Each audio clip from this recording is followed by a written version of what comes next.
कैकेयी पहुंचकर भरत अपने भाई शत्रुघ्न के साथ आनंद पूर्वक अपने दिन व्यतीत करने लगे। भरत के मामा अश्वपति उनसे उतना ही प्रेम करते थे जितना कि उनके पिता राजा दशरथ। मामा के इस स्नेह के कारण उन्हें यही लगता था मानो वे ननिहाल में न होकर अयोध्या में हों। इतने पर भी उन्हें समय समय पर अपने पिता का स्मरण हो आता था और वे उनके दर्शनों के लिए आतुर हो उठते थे। राजा दशरथ की भी यही दशा थी। यद्यपि राम और लक्ष्मण उनके पास रहते हुए सदैव उनकी सेवा में संलग्न रहते थे, फिर भी वे भरत और शत्रुघ्न से मिलने के लिए अनेक बार व्याकुल हो उठते थे। समय व्यतीत होने के साथ राम के सगुणों का निरंतर विस्तार होते जा रहा था।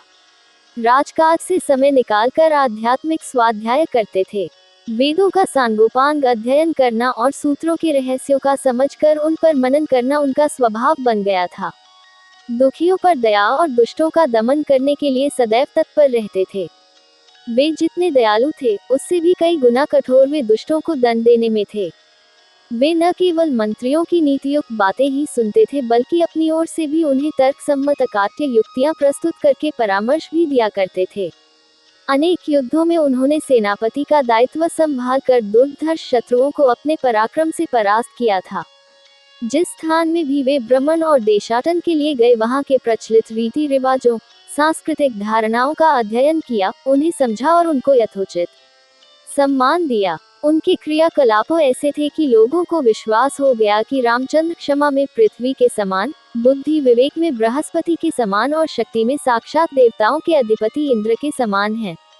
न केवल प्रजा वरन स्वयं राजा दशरथ के मस्तिष्क में यह बात स्थापित हो गई थी कि जब भी राम अयोध्या के सिंहासन को सुशोभित करेंगे, उनका राज्य अपूर्व सुखदायक होगा और वे अपने समय के सर्वाधिक योग्य एवं आदर्श नरेश सिद्ध होंगे। राजा दशरथ अब शीघ्रातिशीघ्र राम का राज्याभिषेक कर देना चाहते थे।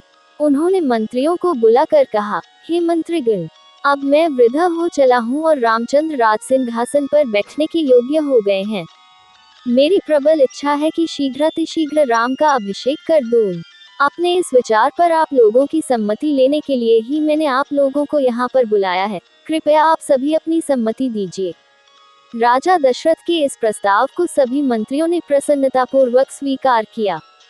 शीघ्र ही राज्य भर में राजतिलक की तिथि की घोषणा कर दी गई और देश देशांतर के राजाओं को इस शुभ उत्सव में सम्मिलित होने के लिए निमंत्रण पत्र भिजवा दिए गए।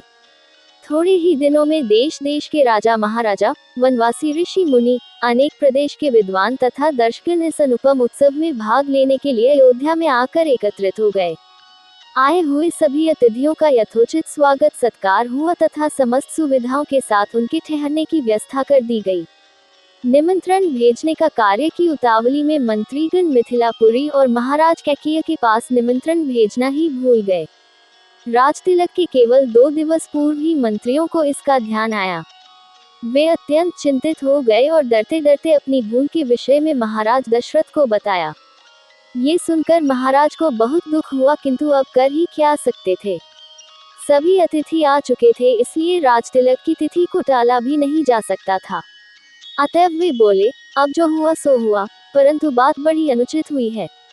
अस्तु वे लोग घर के ही आदमी हैं, उन्हें बाद में सारी स्थिति समझाकर मना लिया जाएगा।